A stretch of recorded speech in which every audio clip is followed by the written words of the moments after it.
al impacto que tuvieron algunas noticias, sobre todo el tratamiento de algunas noticias vinculadas a la ejecución de las políticas sanitarias por COVID durante la pandemia en las prisiones bonaerenses. Impacto que a mi modo de ver todavía hoy está sucediendo, ¿no? Y creo que lo vamos a ver muy bien reflejado este impacto en la campaña electoral. Bueno, acá tenemos no tengo muchos aparatos para mostrar. No. Acá vemos. Hola. No. Acá vemos el tratamiento de el tema de la supuesta liberación de presos. Hay dos temas que quiero tratar hoy, que es la liberación de presos o supuesta liberación de presos y la habilitación de la telefonía celular. Respecto a la liberación de presos, el tratamiento era inseguridad, 2 puntos. Más de 4.000 presos dejaron las cárceles durante la cuarentena. Es decir, relacionar directamente a la liberación de presos en la cuarentena con la inseguridad. El violento motín en la cárcel de Villa Devoto desde Cron de Infobae. Violento motín. Las fotografías que ilustran las noticias sobre presos y sobre liberaciones que dan miedo, ¿verdad? Son personas arriba de los techos, con las cárceles tomadas y todas armadas.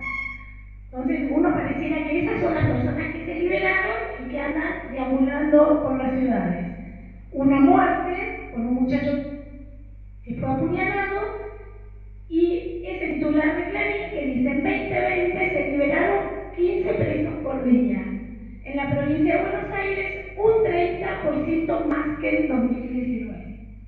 Ahora vamos a ver los datos, de verdad no sé de dónde salió ese 30%, porque además en la noticia tampoco está desarrollada. Según estos discursos, la sociedad entonces corría un riesgo, ¿verdad?, de ser victimizada por hordas de personas que salían de las cárceles, que no sé si ustedes recordarán que el tratamiento mediático muchas veces hablaban de asesinos y violadores, homicidas y violadores que salían de las cárceles. Y que además habían sido liberados de manera misteriosa, no era muy claro en la información y en las noticias cómo se habían establecido esas liberaciones, si las había habido, ¿no? Por supuesto que tampoco se mencionaban y se informaba sobre las recomendaciones de todos los organismos de derechos humanos que, digamos, todos en línea coincidían en recomendar, impulsaban medidas de descomprimir las cárceles, ¿no?, para descomprimir el hacinamiento. No solo por una cuestión humanitaria, para que las personas que allí estaban alojadas, que en su gran mayoría, ustedes saben, están mal alimentadas, mal asistidas en cuanto a salud, digamos que todas, o una gran mayoría de ellas, muy fácilmente imaginábamos en ese momento podían contagiarse el virus, sino también para evitar una catástrofe y un colapso en el sistema público de salud. No sé, Batán, ¿cuántas? El complejo de Batán, ¿qué cantidad de personas hoy tiene? 2.300 personas habrá entre las 3 unidades, supongamos, las 2 unidades y la alcaldía. Bueno, imaginemos la mitad de esas personas contagiadas de COVID.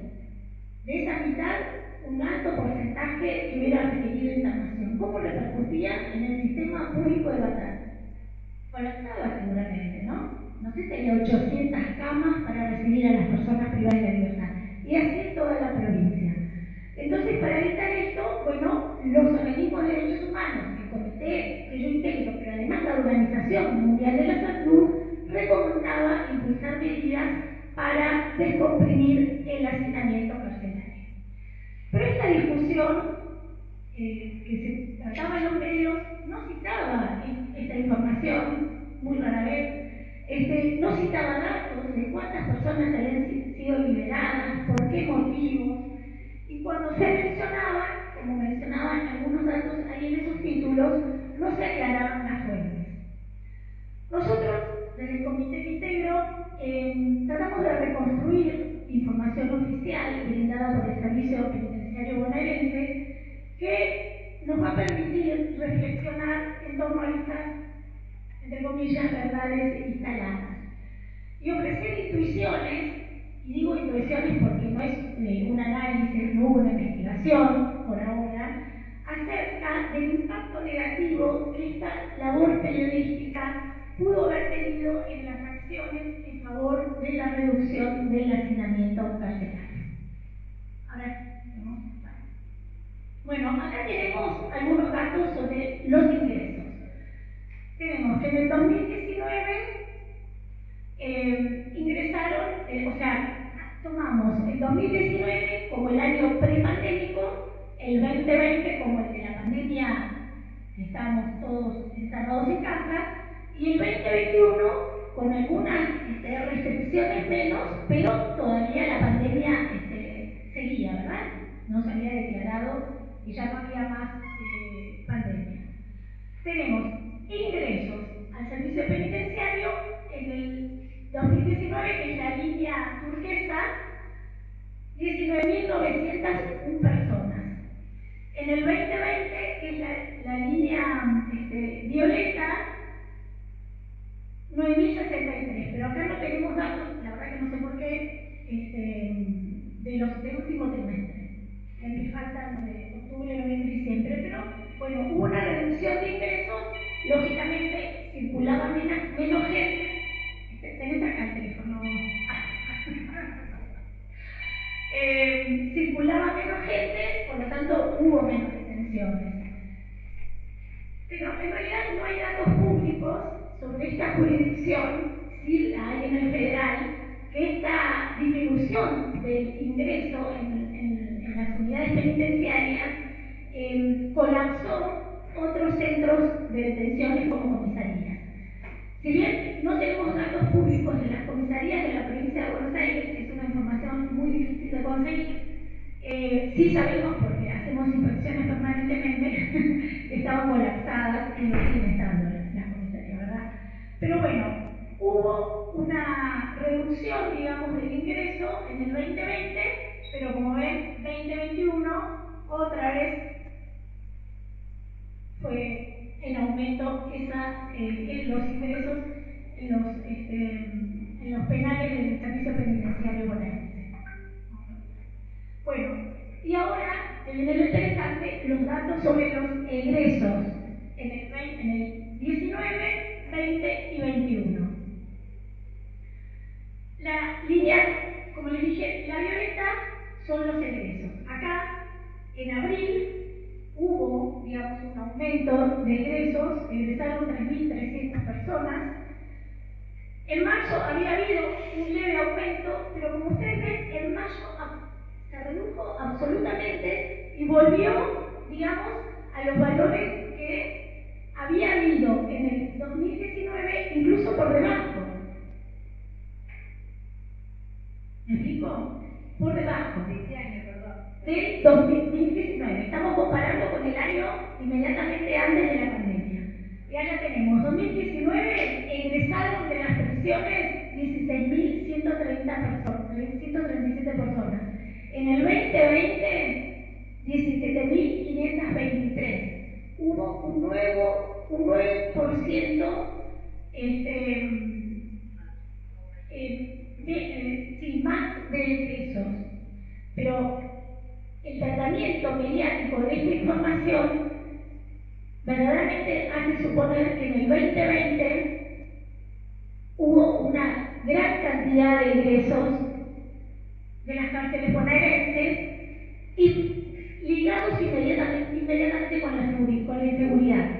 A ver, ni el comité íntegro, ni yo en lo personal niego que haya inseguridad. Lo que digo que asociar directamente la inseguridad con la liberación de presos en pandemia es una falacia. Y en el 2021, cuando aún seguíamos en pandemia, fíjense que se redujeron considerablemente los ingresos, 13.876 ingresos.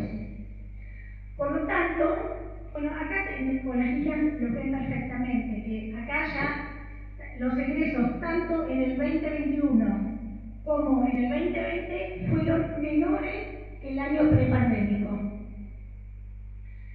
Entonces, en contraste con lo propuesto, ¿no?, por la cobertura mediática, la cantidad de egresos de las cárceles del Servicio Penitenciario Bonaerense durante 2020-2021 fue levemente superior a la registrada antes de la pandemia. Luego, por supuesto, de un aumento inicial acá en estos 2 primeros meses, tras la declaración de la emergencia sanitaria, pero después, a partir de mayo, los egresos se estabilizaron incluso por debajo de los que hubo en el 2019. Vamos a ver. Acá, bueno, algunos datos más sobre egresos. Tenemos los saldos. En el 2020 ingresaron al servicio penitenciario 9.073 personas, siempre recordando que no está el último trimestre, y egresaron 17.523. Hubo un saldo, que es lo que vemos ahí, de 8.460 personas. Fue la primera vez que en una década y media hubo un descenso de la población encarcelada en las cárceles bonaerenses. Pero fue absolutamente excepcional porque en 2021, fíjense, los ingresos fueron de 29.285 personas y los egresos 13.876. Hubo una diferencia aún mayor que la situación prepandémica y en el 2021 volvimos al ritmo habitual y vertiginoso de gente encarcelada en la provincia de Buenos Aires. Acá tenemos los egresos por motivo informado, por cumplimiento de condena, libertades, excarcelaciones y arrestos domiciliarios, que si bien no son libertades, pero nosotros incluimos el arresto domiciliario en esta información porque sí egresaron de la cárcel, permitieron descomprimir de alguna manera la sobrepoblación. Por cumplimiento de condena, este es el 19, este es el 20 y el 21. Verán que en el año de la pandemia hubo una reducción respecto al 2021, pero bueno, que no tuvo que ver con la pandemia, sino con otras cuestiones, pero ingresó menos gente durante la pandemia por cumplimiento de condena que en el 2019. Por libertades anticipadas tenemos casi una paridad entre el 2019 y el 2020. 7.088 personas egresaron por alguna libertad anticipada en el 2019 y en el 2020, en la pandemia, egresaron 7.030. Y en el 2021 se redujeron a 5.481 las libertades. Las excarcelaciones sí hubo un aumento durante el año de la pandemia sobre el 2020. Hubo 778 en el año prepandémico y aumentaron en el 2.331, mientras que volvieron a bajar considerablemente, pero aún fueron más que en el año prepandémico en el 2021. Y los arrestos domiciliarios, bueno, también aumentaron durante la pandemia, son los violetas, respecto del 2021, pero como ven, volvieron a bajar incluso por debajo de los valores del 2019, los arrestos domiciliarios. Este aumento de excarcelaciones y arrestos domiciliarios, bueno, fueron, digamos, siguieron en línea con las recomendaciones que se habían emitido por parte de los organismos de derechos humanos, pero, digamos, también fue muy corto tiempo porque inmediatamente al año siguiente volvieron a bajar, como verán ahí en el 2021. Bueno, algunos datos más sobre los egresos del servicio penitenciario, que es la evolución mensual, ¿no?, por motivo informado. Acá tenemos en este color fucsia los arrestos domiciliarios, que ven que acá en marzo y en abril aumentaron, pero bajaron drásticamente en mayo. ¿Cuándo fueron todas las noticias de liberaciones, motines y demás? En abril. Inmediatamente, al mes siguiente, estos arrestos domiciliarios volvieron a los valores que habían tenido el año anterior. Lo mismo con las excarcelaciones. Bueno, estas son las libertades que también aumentaron por sobre los arrestos y las excarcelaciones, pero volvieron más o menos a los valores habituales de esos 3 años, y el cumplimiento de condena, pero bueno, que no tiene que ver, ¿verdad?, con la pandemia. Este saludable cambio, que podría haber reducido los niveles alarmantes de sobrepoblación, bueno, como se ve, no pudo sostenerse, no se pudo sostener, y los arrestos y las excarcelaciones volvieron a los niveles que tenían antes de la pandemia. Bueno, y en esta columna tenemos en cada uno de los años el porcentaje de libertades, ¿verdad? En el 2019, el 48% eran por cumplimiento de condena, antes de la pandemia, casi la mitad. La otra casi mitad era por libertades, y solo un 3% por arrestos domiciliarios y un 4,8% por excarcelaciones. El 2020, el año en cuestión, digamos, bueno, como ven, las libertades, los cumplimientos de condenas se redujeron. Acá casi la mitad de las personas que eran liberadas salían con la condena cumplida. Acá se redujo un poco. También se redujeron las libertades, los egresos por libertades, como verán, y sí aumentaron las excarcelaciones y los arrestos.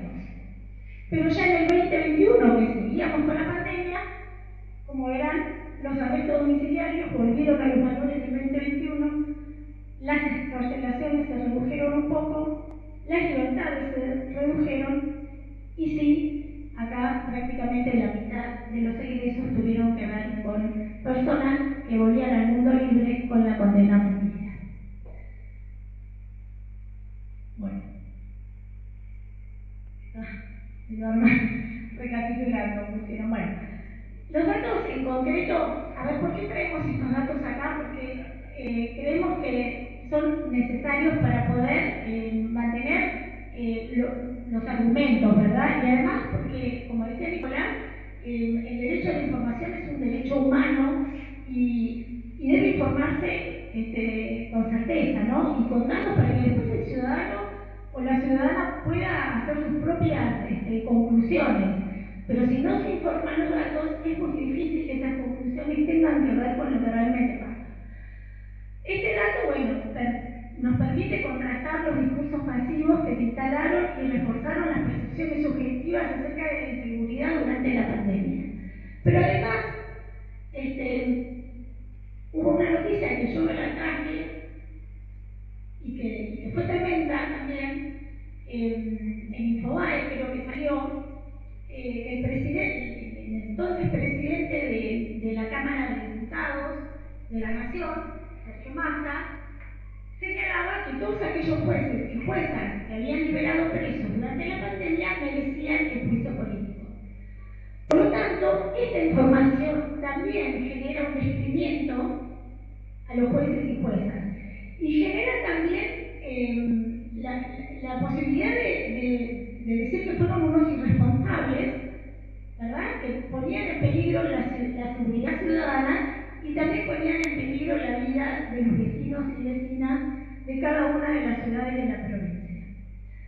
Por eso me parece que era interesante traer estos datos acá también para poder reflexionar sobre eso, ¿no? Cómo influye un discurso a lo mejor desprovisto de datos sobre un relato que se va construyendo. En verdad lo que cambió, digamos, bueno, quedó claro que no hubo más egresos durante la pandemia, ¿no? No aumentaron los egresos durante la pandemia. Lo que sí cambió fue la distribución de los motivos por los cuales egresaron durante algunos meses, sobre todo en marzo y en abril, donde sí crecieron las libertades anticipadas y sobre todo las excarcelaciones y los arrestos domiciliarios. Pero rápidamente retomó la tendencia prepandémica, incluso más regresiva a los años anteriores de la pandemia. Entonces, bueno, acá me parece interesante poder reflexionar juntos en torno de ese posible impacto, ¿no?, que la construcción de algunos discursos que se generan en algunos medios puede tener sobre lo que podría haber sido algo muy interesante, que era un compromiso de todo el Estado, como señalaba también hoy Nicolás, para reducir el hacinamiento carcelario en la provincia de Buenos Aires. Y digo de todo el Estado porque no solamente es responsabilidad del Poder Judicial, sino por supuesto del Legislativo, que es el que dicta las leyes también muchas veces presionados por esta cuestión mediática, de escándalos que suceden, de situaciones gravísimas también que suceden. Y por supuesto el Poder Ejecutivo, que se hace eco de estas cuestiones y también, bueno, empieza con medidas alocadas, disparatadas, al extremo de algunos candidatos a gobernador proponer la cárcel de Ucrania. Bueno, este era un tema que les quería mencionar. Y el otro tema que también me parece interesante, porque sigue teniendo repercusión, es la habilitación de los celulares durante la pandemia. Y cómo aún todavía esa medida tomada en algunos lugares, en algunas jurisdicciones de habilitar los celulares, sigue siendo un tema mediático mal tratado y mal informado. Ahora sí vamos al otro, que arrancamos por la quinta, si no, vamos a cargarlo. A mí la verdad que estos datos me sorprendieron cuando empezamos a analizarlos y a sistematizarlos. Fue una sorpresa los datos, digamos, de los ingresos y las liberaciones, ¿no? En contraste con todo un discurso que asocia inmediatamente la inseguridad con la liberación de presos en pandemia. Y me pasa como a Nicolás, estoy en un asado, en cualquier lugar, y alguien cuenta, a mi tía le robaron el celular o lo que sea, y sí, con los presos que liberaron en la pandemia, no sé si les ha pasado, pero a mí me pasa recurrentemente esa asociación inmediata de cualquier delito que sucede, vincularlo a las personas liberadas en pandemia. La quinta, arrancamos por la quinta, si no me voy a sola, ¿verdad? Bueno, no sé si es la quinta. La quinta después de la presentación. Bueno, a ver. Sí, acá. Durante la pandemia, como ustedes saben, porque sucedió en la provincia de Buenos Aires, bueno, se habilitaron el uso de telefonía celular como una medida compensatoria, porque bueno, se restringieron las visitas, las clases presenciales y bueno, y el contacto con el mundo exterior, ¿verdad? Entonces, en las provincias de Buenos Aires, de Chaco, Corrientes, Entre Ríos, La Pampa, La Rioja, Mendoza, Salta, San Juan, Santa Cruz y Tucumán, se habilitaron el uso de telefonía celular de diferentes formas, algunas por resoluciones judiciales y en otras provincias fueron decisiones administrativas y también con distintos protocolos. La verdad que en la provincia de Buenos Aires, pese a tener ciertas restricciones, era el más amplio, ¿no?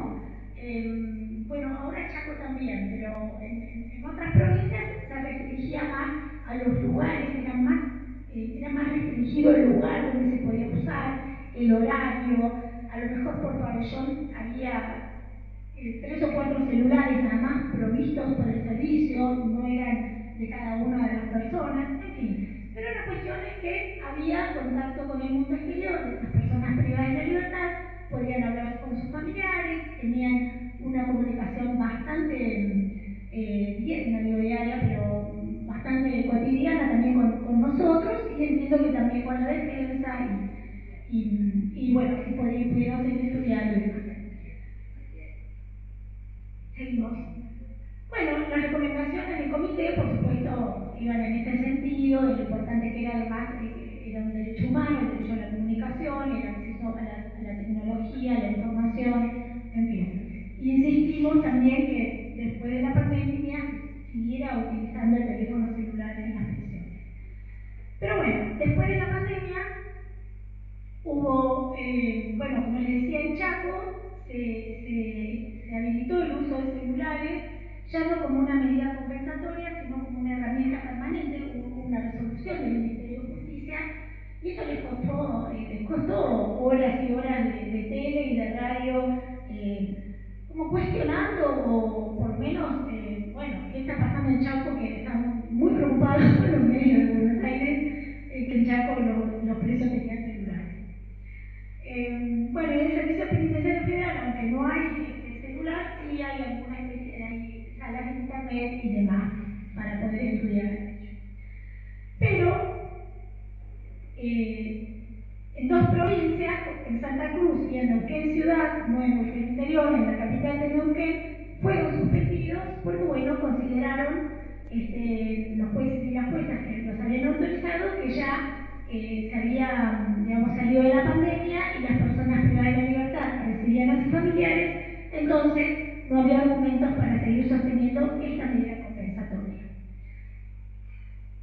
Pero, y acá es donde me interesa hacer hincapié, hay jurisdicciones que nunca, ni siquiera en la pandemia, tuvieron la habilitación de celulares. Y fíjense cuáles son: Santa Fe, el Servicio Penitenciario Federal, Córdoba y San Luis. Santa Fe y las cárceles federales no tienen la habilitación de celulares. Sin embargo, el tratamiento hoy mediático es que por la habilitación de los celulares que se produjo en pandemia, hay presos cometiendo delitos vinculados al narcotráfico desde las cárceles. Eso es lo que yo escucho, no sé, capaz que en otros lugares, en otros medios dicen otra cosa, pero yo escucho directamente que el problema de los presos cometiendo delitos vinculados al narcotráfico desde las cárceles es por la habilitación de celulares. Esos presos están en jurisdicciones donde no está habilitado el celular. Por lo tanto, el problema no es la habilitación del celular, el problema es que circulan celulares ilegales en esas jurisdicciones. El problema no es de los jueces que habilitaron los celulares, el problema lo tiene la autoridad política, que en su jurisdicción circulan de manera ilegal, no sé por qué, no lo pueden controlar, o no sé, no tengo ni idea, celulares. Hay un tratamiento tendencioso ahí también, a mi manera de ver.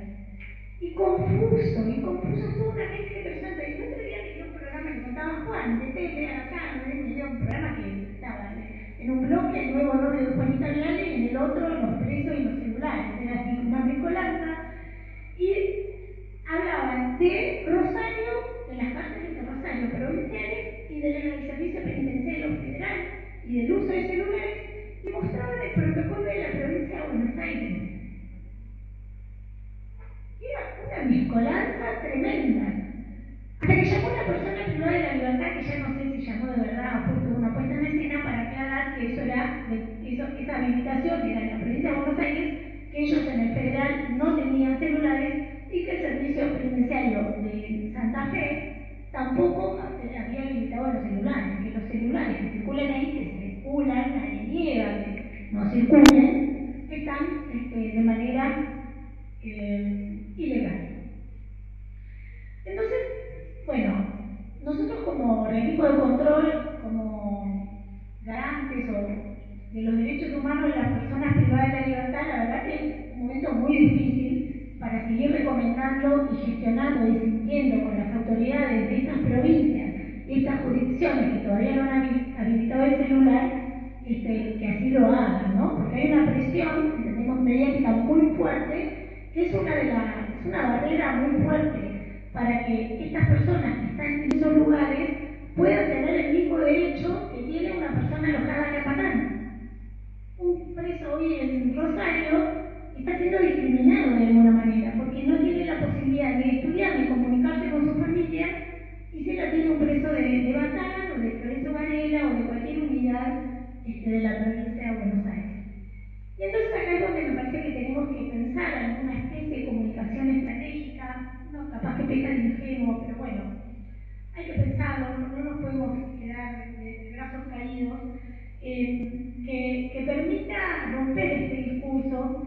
Y algo que nosotros venimos conversando con los integrantes del Comité Nacional es cómo disputare el discurso de la seguridad ciudadana a sectores que lo han apropiado, pero por culpa nuestra, digamos, no he hecho culpas ahí. Y cuando hablan de seguridad ciudadana, todas las propuestas del abordaje son medidas punitivas en general, más restricción de derechos, bueno, saben de lo que hablo. Y la verdad que la inseguridad existe, ¿no? Uno no lo niega, ¿no? Entonces es un tema que preocupa a la sociedad en conjunto y que me parece que nosotros tenemos que disputar entonces ese discurso a estos sectores más punitivistas. Y a lo mejor, bueno, con datos, yo había traído datos, pero no los tengo acá, datos. Hoy se publicó una nota muy interesante de Vero Vargas sobre datos de Batán, pero el servicio penitenciario en su conjunto tiene datos que pueden demostrar que no aumentaron los delitos virtuales, que bajó los niveles de violencia en la provincia de Buenos Aires, que se matricularon tanto en el secundario y sobre todo en el nivel universitario muchas más personas privadas de la libertad y que antes de la pandemia a lo mejor un privado de la libertad daba una materia por año, 2 materias con suerte, porque el traslado, que la autorización, que esto, que aquello. Hoy están dando 4 o 5 materias. Juanjo, es así, ¿verdad? Entonces, están recibiendo, digamos, los efectos positivos que tiene la telefonía celular, hoy ya se ven y se van a ver seguramente a futuro. Y que, digamos, demostrar con estos datos que la restricción de derechos no va a generar mayor seguridad ciudadana, sino todo lo contrario. Que tenemos que trabajar, me parece, para demostrar que la ampliación de derechos, incluido el derecho a la comunicación y a la tecnología de la información, va a posibilitar que las personas privadas de la libertad puedan tener herramientas para armarse un proyecto de vida diferente al que los llevó a la cárcel. Y así no volver a reincidir, a lastimar otra vez a un tercero y a generar comunidades y ciudades violentas e inseguras.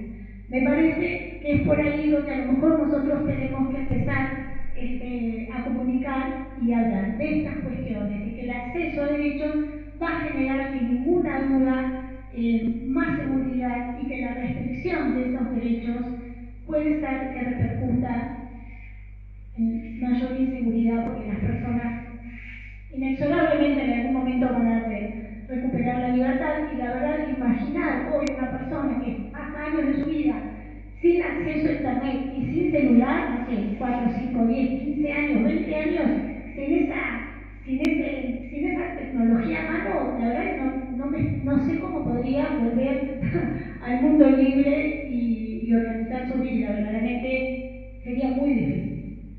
Así que bueno, esto era lo que quería compartir con ustedes, resumiendo 2 cuestiones: liberación de presos, habilitación de celulares, cómo hay discursos que, bueno, que se contradicen con la realidad, con lo que pasa, y también qué responsabilidad podemos tener nosotros para transmitir estos datos y en definitiva también llevar más tranquilidad a la ciudadanía y seguir trabajando a favor de los derechos de las personas privadas de la libertad que, bueno, sabemos que sufren muchísimas vulnerabilidades que provienen de los sectores más pobres de nuestra sociedad y que terminan siendo perjudicadas por estos discursos muy punitivistas que estamos viendo y que de verdad yo creo, espero que no sea así, pero bueno, soy como Nicolás un poco pesimista en esto, creo que se van a acentuar en la campaña electoral. Gracias.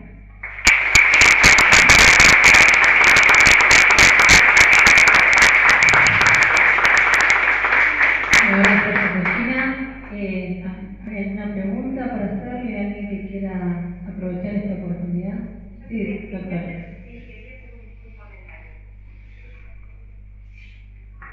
Quería hacer un comentario que tenía que ver con los gráficos que mostraste y que generaban ese pico en los meses de marzo y abril del año 2020 con el aumento de las detenciones domiciliarias. Y ahí lo que sucedió históricamente es que para esta fecha ya venía la Corte desde el fin del año anterior recomendando a los jueces, pero un poco bajo cuerda, o sea, no con o sea, con alguna resolución, alguna norma práctica, el tema de las liberaciones. Y después, los defensores generales de la provincia presentamos una habeas corpus, que después se terminó llamando habeas corpus Violini, y fue ese el momento del pico donde se generaron pautas claras, con motivo de la pandemia, etcétera, para las liberaciones de las detenciones domiciliares. Y que antes de que los recursos que terminaron destruyendo los efectos de ese habeas corpus utilizaron a los medios para prender esta hoguera que terminó derivando en un fallo de la Corte que sin revocar el fallo Violini, revirtió totalmente, puso en manos de cada juez nuevamente la responsabilidad de la liberación. O sea, los jueces necesitan un respaldo. El fallo Violini les daba un respaldo para, fundándose en los problemas de la pandemia, y lo hago corto, poder en determinados casos, poniendo qué pautas, qué delitos, llegar a estas libertades. La Corte que hizo, dijo, cada uno, fíjese, cada caso, o sea, de vuelta la responsabilidad a cada juez. Y bueno, con los resultados conocidos. Creo que a veces nosotros, no yo, pero otros sí pueden estar utilizando la prensa para acentuar o para generar ese pánico que lamentablemente tiene. Yo recuerdo eso, recuerdo, bueno, estábamos todos como en los primeros meses de la pandemia, angustiados, viendo qué pasaba, y cuando sucedió esto, bueno, yo me enojé mucho porque digo, ¿cómo puede ser que estén hablando de esta manera en las noticias? Y hubo cacerolazos, no sé si recuerdan. Salieron a los balcones, porque no podían salir a la calle, a golpear las cacerolas. Y le dije, bueno, pero también me puse en el lugar de todas esas personas, ¿no? Con esta información tremenda, que salían estas personas que estaban todas con las vacas aquí arriba de los techos, a correr por las calles, encima encerrados, generó esta alarma social, esta angustia y esta reacción. Y números falsos, no fueron falsos. No, por supuesto que no, por supuesto. Y además, esa que dice, una de la de Clarín que dice 15 presos por día liberaron. No sé si la provincia de Buenos Aires, o sea, si fuera, vamos a suponer que fue la provincia de Buenos Aires, no sé, 0,0 por unidad. O sea, es un horror que se libere 15 presos por día en la provincia de Buenos Aires, que tenemos casi 60 cárceles. Ingresan 15 e ingresan 20. Claro, por eso, pero puesto así, asusta. Pero si uno piensa en la extensión de la provincia y en la cantidad de unidades que hay, no es un número importante, ojalá fuera más. Y cuando vi, bueno, hice el cálculo del 2019, que dividí el número que había ingresado en el 20, bueno, no sé ya qué año, y habían sido 44. Habían sido muchos más los que se habían egresado. Y yo dije, bueno, uno por unidad por día no está mal, aunque entran más. Dije, en la provincia de Buenos Aires, un preso por unidad por día. Que se liberan, bueno, por lo menos hay uno por día.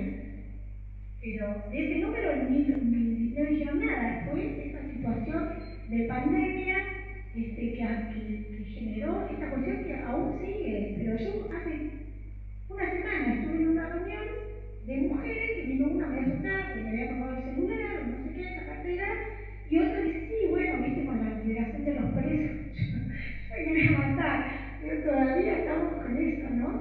Que esos presos que liberaron son los que ahora están robando más.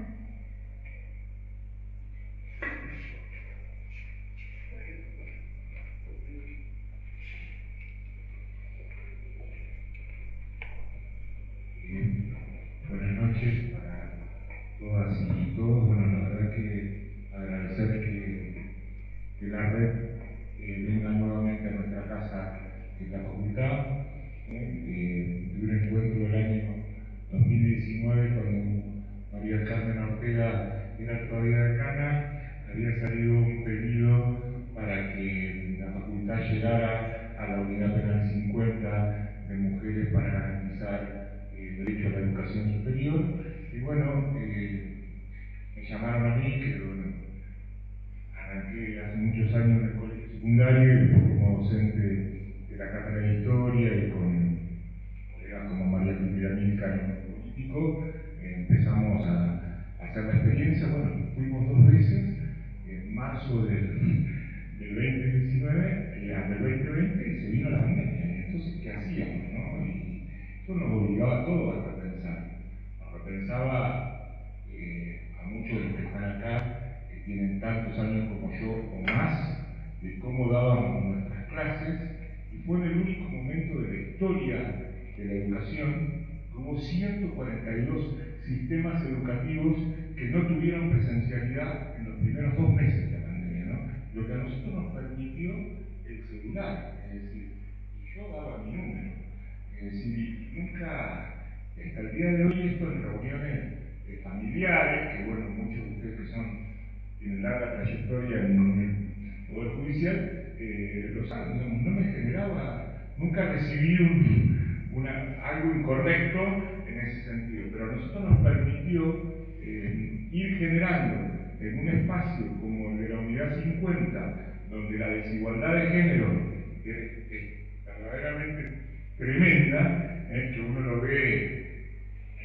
Un día me dicen, hacemos una actividad el pasado en el 8M, ya con una presencialidad, con ciertos protocolos, y me dicen, no, hoy hay visita. Yo digo, ¿cómo? Si voy a la 15 y me doy rápidamente cuenta cuando hay visita, y acá era menor, ¿no? Entonces decir, bueno, ¿cómo nosotros pudimos avanzar en ese sentido? Lo que permitió el teléfono celular, como lo que permitía poder armar un aula con las posibilidades, con la conectividad que tuviera, tanto en la 50 como en la 15, y bueno, también varios colegas hemos armado, les decía, bueno, tenemos estudiantes en esto de lo que planteaba Josefina, que también se da hoy, la facultad participa de la red de educación en contexto de encierro, bueno, muchos miembros de la Asociación de Pensamiento Penal tienen un compromiso muy fuerte en este sentido, y bueno, nosotros hoy tenemos estudiantes que ya están cursando contratos. Hoy tuvimos una reunión y siempre hay algún colega de ustedes que dice, bueno, le doy la posibilidad de una tutoría, entonces bueno, usamos el Zoom de la facultad o a veces el Zoom propio, y no, vos te dices, no, pará, te mando, Juanjo, por WhatsApp una consulta, un audio, cosas que eran inimaginables hasta el 2019, ¿no es cierto? Y así funcionó la escuela primaria también y la propia escuela secundaria, ¿no? Es decir, ustedes recorren y saben las demandas de las y los estudiantes privados de la libertad, y bueno, también esto pone un desafío a las instituciones de educación superior a que tengan que en un futuro definir políticas institucionales que van más allá de una cátedra, de un grupo de investigación, y también del tipo de las ofertas, ¿no? Porque bueno, no solamente tiene que ser la carrera universitaria, sino otro tipo de ofertas que le puedan generar políticas para la post-reclusión, ¿no? En el sentido de una futura inserción laboral. Pero bueno, esto que vos planteás, Josefina, yo lo vivía y varios colegas de la facultad lo han hecho. Esto es lo mismo como la evaluación por Zoom, ¿no? Es decir, cuando yo llego a decirle, mirá, a veces necesitamos el traslado con lo que significa acá en el macrocentro. Bueno, sí, no hay problema. Mirá, yo voy a estar tal día, acordamos, voy, lo llevo al aula, prendo el Zoom para que me vea, digamos, no hay una fantasía, ¿no? Que por ahí nos pasaba cuando tomábamos los primeros parciales. Varios se acuerdan de decir, los pibes no van a hacer trampa. Bueno, en la situación de estudiantes privados de la libertad no sucedió, así que lo quería compartir con algunos, como en el caso del cual lo habíamos visto, y también hoy estamos pensando en el caso de las 50, bueno, pudimos implementar el PEBA, el programa de educación barrial que tiene el municipio en contexto de encierro, es decir, fuimos y le planteamos, bueno, que las ofertas no sean las clásicas que ya tenían, que no hubiera una superposición. Y bueno, y ahora vamos en esa línea a intentar avanzar, así que bueno, sugiero. Si se viene una investida contra el uso de celulares, creo que las universidades van a ser un actor muy importante para que salgan en defensa, ¿no?, de la utilización del celular en las prisiones. Buenas noches.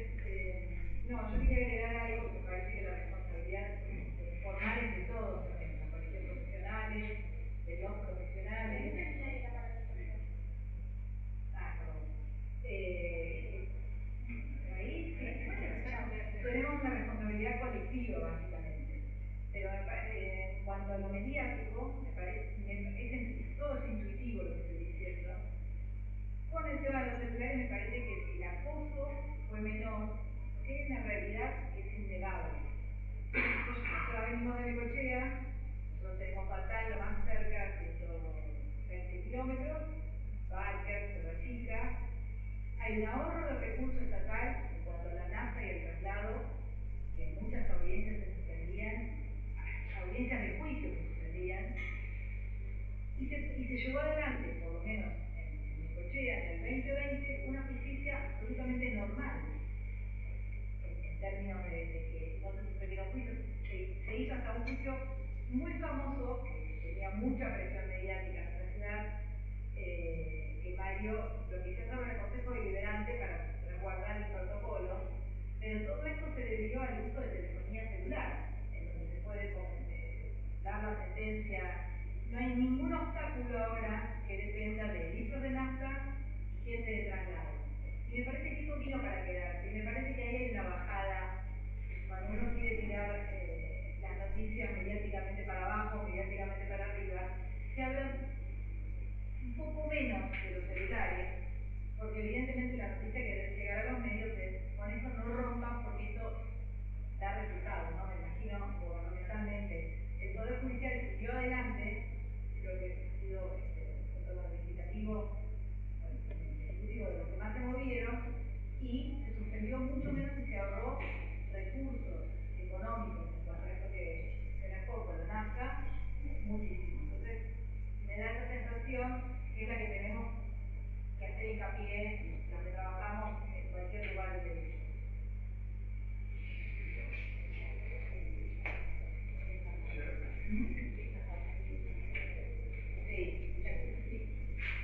Bueno, por el horario vamos a dar por concluido el acto. Le agradecemos a Josefina y a los participantes.